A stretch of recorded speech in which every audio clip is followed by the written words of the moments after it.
ई भछनी कौन ही आए दादा रउआ प्यार क्या करत रहे ये यार तू हमारा से विश्वास न करबू हम ई कुल काम कब्बो नहीं कइले हे भगवान तू देखत ये तू का कहत यार हमरा तू माने दागी काहे लगावत वो काम ई कहां के लीला भइल हमरा संगे तू जहां ना जाके ओ जी गइल बाबा हमरा संगे रेस्टोरेंट में गइल बड़ा हमरा तक यो ना हो सके कलकत्ता तक गइल बड़ा घूमे खातिर अभी कहतो नहीं कि जा सुना तू कौना घर का हो काहे तू ऐसे करत हु हैं तार दिमाग ठीक बा कि ना हमार पापा तो हर ससुर लागत रहन तू हमर पापा के दामाद लागत रह आज तू भूला गइला काहे बियाह के दिन रहता हमरा के कार्ड ना भेजले रह इहो दिन भूला गइला चल हमरा संग चल अरे चल ई क्या करती हो दादा ई बात ये ठीक है न कहत रहे कि जी अरे तोर माता नहीं के खराब रे तैसन होय से तू फैशन कर होय से तू पैसा आई अंदर हमर तो कोर में फूट गया मम्मी को अभी तलाक यार सुन तू बैठ यार ना ऐसन काम मत कर दे देख हाथ जोड़त ए सुन हो तू बियाह करो ई गोजी भाल बा निर्दय सब में कोर में फूट देलन हो अरे तू बैठ ना देखो ना ए हम हो जी गेट बु भाई इंतजार करत नहीं जल्दी आवा ठीक बा हो जी गेट बु चले के बतानी ऊपर ऊपर ऊपर चौमिन चाट खाए अब जल्दी बाय बाय सुना अब जान जानो कि हमनिए के जोड़ा तारी लइकन के बियाह नहीं के फल त मार देखो पार्क में कोनो लेके घूमता त कोनो सिनेमा देखावे के ले जाता अब तू बुढ़ा गोलू लगले में तो हम का करी बताओ अब दूसर जाई उहे कुल काम करे ऐसे हमारा साथ लागल है ना कि तोहरे के लिया के आ चली पार्कवा घुमा दी चलू ठीक है बात चल घूम लिहल जाई माने तारा कबो रोमांटिक बात बतिया के मर्द मन करेला ई तू ई बताओ ऐसे करबू तो कोनो मर्द दोसरा के हाथे चल जी तू तो हम ऐसन सीधा बानी कि माने तोहरे जोरे बानी हां त ई माने कि रउआ समझे कि दूसरा के हाथे चलिए गइल बने जब ऐसा नहीं तारीख के बात रउआ करम त ओ से त हमरा बुझाता कि रउआ दूसरा के हाथे चल ई बताओ घर के खाना खइला से जब पेट ना भरेला तबे न जाला के होटल में खाए अब तू उहे काम करेलू तारा बाल बच्चा आई गई हमरा ई कुल निक नहीं खेलाकत जानलू ना इतना पैदा हो गलस त का करबू बाकी साथ पूछो ना त अभी उम्र हमनी के खेले खाए के रहला बुझा गइल चलो चलो हो जा बैठल जा कुर्सी पे बैठ के बतियावल जाई तनी निक लागेला तनी घुमला फिरला से जानत का होला शरीर स्वस्थ रहला हंसल जाला बोलल जाला मोर मजाक होला मरद मेहरारू के इहे कुल न चाही तारा ई कुल बुझाइबे ना करे हैं बैठ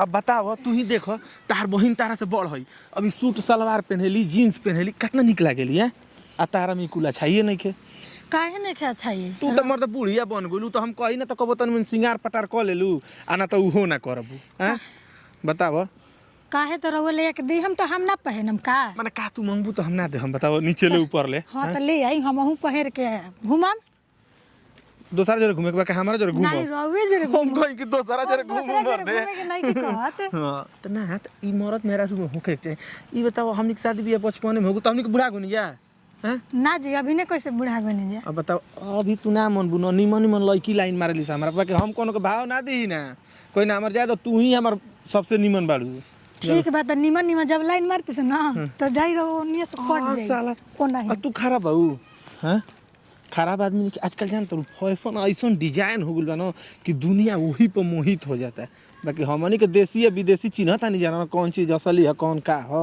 हैं मोरो तो लागत है वैसा ने शक कि रहुओ जोरे कोनो ना कोनो वैसा ने चक्कर ताहारा रहते हम केहू पता को लव यू बाबू सोना मेरे ओह मैं तुमसे बहुत प्यार करती हूँ कहाँ हो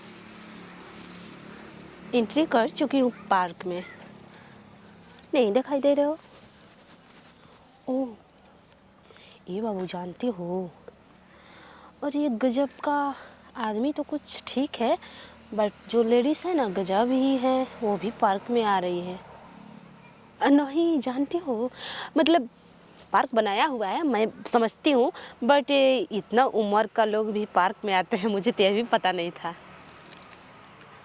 ठीक रखो ना बाबू एक मिनट अरे यार वैसे नो लोग का पार्क में आवेला तनी जा तनी गजब के लीला कर दे तनी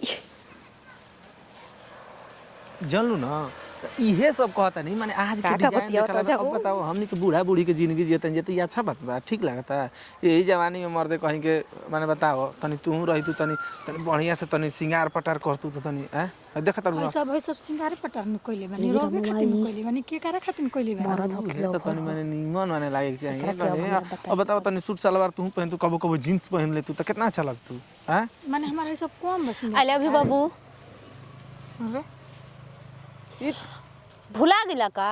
गजीब हाल भाई की कहले की हो याद कर बड़ा आज मेहर के साथे सटत आवा ना त हमरे भी सट रहत रह। आज मेहर आ गेल त हमरा के बड़ा छोड़ देला। सुना देखो फालतू मत बोला हम पर मेहरारू छोड़ा के ऊपर तकबो ना करी ना। ई का तू कहत जाता कि नहीं वाले हो? ई भछनी कौन ही आए दादा रउआ प्यार क्या करत रहे? ए यार तू हमारा से विश्वास ना करबू। हम ई कुल काम कब्बो नहीं कइले हे भगवान। तू देखत ये तू का कहत यार हमरा तू माने दागी काहे लगावत वो काम? ये कहां के लीला भइल? हमरा संगे तू जहां ना जाए के ओ जी गइल बाबा। हमरा संगे रेस्टोरेंट में गइल बड़ा। हमरा तक यो ना हो सके कलकत्ता तक गइल बड़ा घूमे खातिर। अभी कहतो नहीं कि जा। सुना तू कौना घर का हो? काहे तू ऐसे करत हु? हैं तार दिमाग ठीक बा कि ना? हमार पापा तो हर ससुर लागत रहन। तू हमर पापा के दामाद लागत रह। आज तू भुला गइल काहे? बियाह के दिन रहे त हमरा के कार्ड ना भेजले रह। इहो दिन भुला गइल।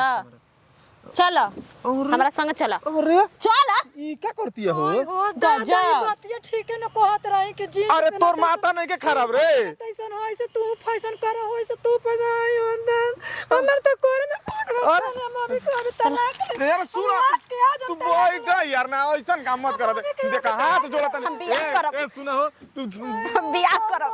ई गजीब हाल बा। निर्दय सब में कर में फोड़ देलन हो। अरे तू बैठा ना देखा ना।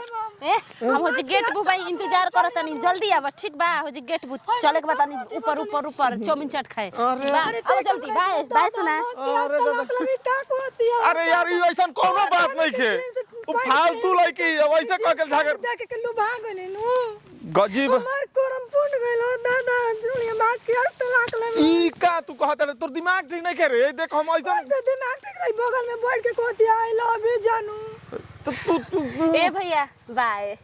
देख देख देख देख देख देख ओइ माछनी हमर घर उजारे कती। भौजी प्रणाम। गोर लागत है गलती हो गई था। रुक भौजी रुक रुक मारा मत। हम तो ननद है। ये हमार भैया हवन। ठीक तुम जानी के प्यार देख के हमरा मन के हतनी सी झगड़ा करवा दी।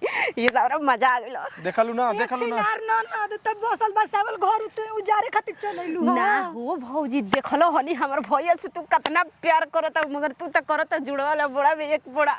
तो सही तू जेबू तो ससुरावा में करबू ननद। का हो भैया जुटवाला चल जा दिमाग मत गरम कर। भैया भैया कहले लगले हमर कपार दर्द कर। बाप रे हम जातने अपन बीपी के दवाई खाए। ननद छिनार होखेलिसन घटिन होखेलिसन। जाना तो भौजी रुआ गुस्सा मत होखी काहे से कि उ हमार भैया लगी हैं और उनका के बहुत अच्छा से जानत तानी। हमरा घरे जालन हमार भैया के दोस्त हवन। ठीक बा तनी से बहुत तोहरा हमरा घरे जालन त बड़ाई करेलन। तो हमार मेहरानू बहुते हमरा से सच्चा प्यार करले। तनी हमहू आइल हनी घूमे खातिर देखो जी हमार मम्मी आइल बिया पापा आइल बन सबको आइल बा। ठीक बा तनी इंटरटेनमेंट कर दिल मजाक कर दिल हनी कि तू हमार भैया तो तहरा से प्यार कर। अब तू हमार भैया से कितना प्यार कर लो। अब इतना गुस्सा मत होइए। दूसर कोई ना है उनकर गर्लफ्रेंड ना है उनकर खासी बहन है। ठीक बा हाँ ठीक बा शक मत करिए ऐसे भैया से प्यार करत रही है। जब रउआ कहते बन तब हम सब कुछ ना करम। हमरो के जब गलती भइलो कि रउआ क्षमा कर दे हम। ठीक बा जा जा भैया ने बुलावत गजब हो जाई भाई। हमरो मगर खास बहुत अच्छा लागल। टेरहुआ सब ऐसे पार्क में जाए जा देखम जा नया नया हो जाई त भाई के भड़का देम जा।